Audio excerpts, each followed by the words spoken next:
to the Baseface Network. What you looking for? It's a style.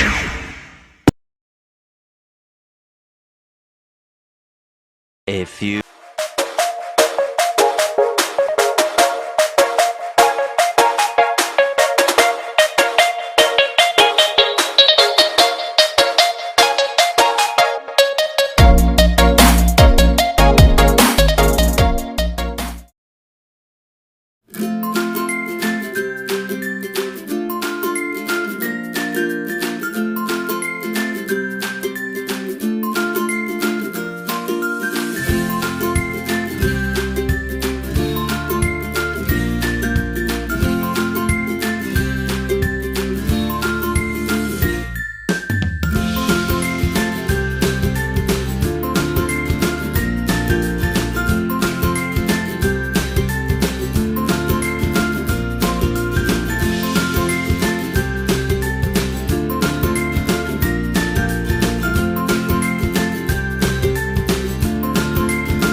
Assalamualaikum warahmatullahi wabarakatuh. Waalaikumsalam warahmatullahi wabarakatuh. Di sini saya akan mempresentasikan tentang hamburan difraksi. Fenomena hamburan difraksi memainkan peran penting dalam berbagai bidang ilmu pengetahuan, termasuk fisika partikel, kimia, dan ilmu material. Hamburan terjadi ketika gelombang atau partikel bertumbukan dengan objek lain dan mengalami penyimpangan arah. Sementara itu, difraksi adalah fenomena penyebaran gelombang saat melewati celah sempit atau berinteraksi dengan penghalang. Hamburan elektron adalah interaksi antara partikel elektron dengan partikel lain, baik itu partikel bermuatan atau netral. Dalam fisika kuantum, hamburan elektron sering digunakan untuk mempelajari struktur atom dan interaksi antara partikel. Hamburan dengan satu elektron adalah fenomena di mana partikel atau gelombang bertumbukan dengan sebuah elektron menghasilkan perubahan arah dan atau energi. Pada hamburan satu elektron, interaksi antara elektron dan objek dapat dijelaskan menggunakan teori mekanika kuantum. Misalnya, dalam hamburan elektron oleh atom, perubahan arah atau energi elektron dapat dianalisis dengan menggunakan teori hamburan Rutherford untuk interaksi dengan inti atom atau model hamburan Mott yang lebih kompleks, yang memperhatikan efek relativistik dan spin elektron. Ada dua jenis hamburan pada elektron, hamburan Thomson dan hamburan Compton. Hamburan Thomson adalah hamburan elastis dari foton energi rendah dengan elektron bebas. Dalam proses ini, energi foton tidak berubah, tetapi arah penyebaran foton berubah. Hamburan Compton terjadi ketika foton energi tinggi bertubukan dengan elektron. Dalam proses ini, energi foton berubah menghasilkan pergeseran panjang gelombang yang dikenal dengan pergeseran Compton. Hamburan dengan satu elektron itu ada hamburan elastis. Dalam hamburan elastis, energi partikel tidak berubah, hanya arah pergerakannya yang terpengaruh. Misalnya, hamburan elastis elektron dapat dijelaskan dengan model hamburan Rutherford, di mana elektron bertumbukan dengan inti atom dan terhambur pada tanpa kehilangan energi. Model ini menjadi dasar pemahaman interaksi antara partikel bermuatan dan atom. Hamburan inelastis.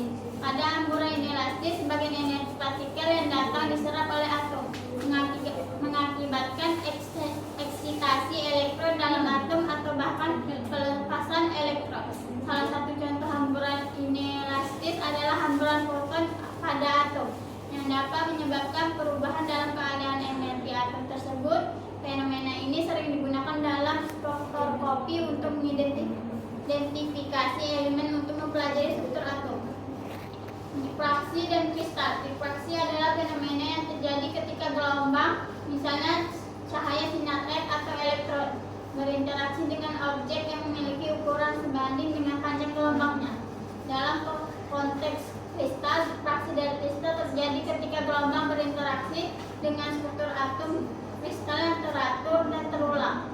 Prinsip difraksi pada kristal dijelaskan oleh hukum Bragg. Hukum Bragg menjelaskan fenomena difraksi kristal yang menyatakan bahwa jika gelombang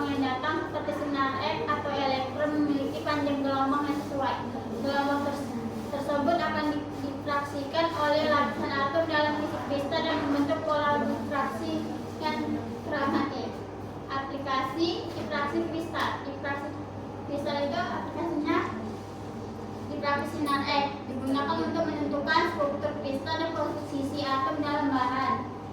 Yang kedua, difraksi elektron, digunakan dalam mikroskop elektron transmisi atau TEM untuk mempelajari struktur mikromaterial. Yang ketiga, difraksi neutron, berguna untuk menganalisis struktur magnetik dan posisi atom ringan seperti hidrogen. Sekian, apakah ada yang ingin bertanya? Saya dari kelompok 4 ingin bertanya.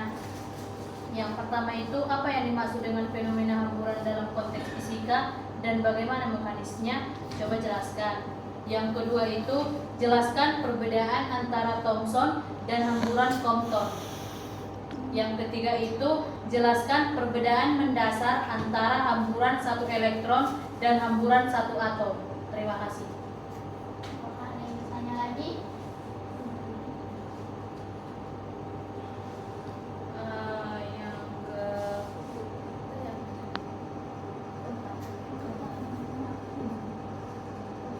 Yang pertama saya ingin bertanya pada saudari Lutfi, yaitu apa aplikasi utama Humbrek? Yang kedua itu, apa yang dimaksud dengan hamburan elastis dan inelastis? Sudah, terima kasih. Di sini saya akan menjawab pertanyaan dari Roma. Apa yang dimaksud dengan fenomena hamburan dalam konteks fisika dan bagaimana mekanismenya? Perbedaan antara hamburan Thomson dan Compton. Hamburan adalah fenomena di mana gelombang atau partikel mengalami penyimpangan arah ketika berhubungan dengan objek lain. Mekanisme hamburan bergantung pada jenis partikel yang dihamburi. Dalam konteks hamburan elektron, mekanika kuantum digunakan untuk menjelaskan interaksi antara elektron dengan inti atom atau elektron lainnya. Contohnya, mekanisme hamburan meliputi hamburan elastis di mana energi tidak berubah, dan hamburan inelastis di mana energi partikel berubah. Pertanyaan kedua, apa yang jelaskan perbedaan antara hamburan Thomson dan hamburan Compton? Hamburan Thomson adalah hamburan elastis antara proton energi rendah dengan elektron bebas, di mana energi proton tidak berubah, hanya arah penyebarannya yang berubah. Hamburan Compton terjadi ketika proton energi tinggi bertubuhkan dengan elektron, menyebabkan perubahan energi dan pergeseran panjang gelombang foton. Pertanyaan ketiga, apa perbedaan mendasar antara hamburan satu elektron dan hamburan satu atom? Itu perbedaannya, hamburan satu elektron melibatkan partikel energi tunggal, sering digunakan untuk mempelajari interaksi dasar antara elektron dan proton atau partikel lainnya. Pendekatan mekanika kuantum digunakan untuk menjelaskan fenomena ini. Hamburan satu atom melibatkan interaksi antara partikel yang datang, seperti proton atau elektron dengan seluruh atom, termasuk inti atom dan elektron di sekitarnya. Nah, di sini saya akan menjawab pertanyaan dari Herlina. Bagaimana difraksi digunakan untuk menentukan struktur kristal dan material? Difraksi digunakan untuk menganalisis pola difraksi yang dihasilkan saat gelombang seperti sinar X atau elektron berinteraksi dengan isi atom dalam kristal. Teknik seperti XRD menggunakan prinsip Humbrek untuk menghitung jarak antara bidang atom dan menentukan susunan atom dalam material. Yang kedua, saya akan menjawab pertanyaan Helena, yaitu aplikasi untuk hukum Humbrek. Itu aplikasinya ada di difraksi sinar X, digunakan untuk menentukan struktur kristal dan posisi atom. Yang kedua, elektron transmisi untuk mempelajari struktur mikromaterial. Yang ketiga, difraksi neutron digunakan untuk menganalisis struktur magnetik dan posisi atom ringan seperti hidrogen. Cukup sekian hasil presentasi saya. Apabila ada salah saya mohon maaf. Wabillahi taufiq wal hidayah. Assalamualaikum warahmatullahi wabarakatuh. Waalaikumsalam warahmatullahi wabarakatuh.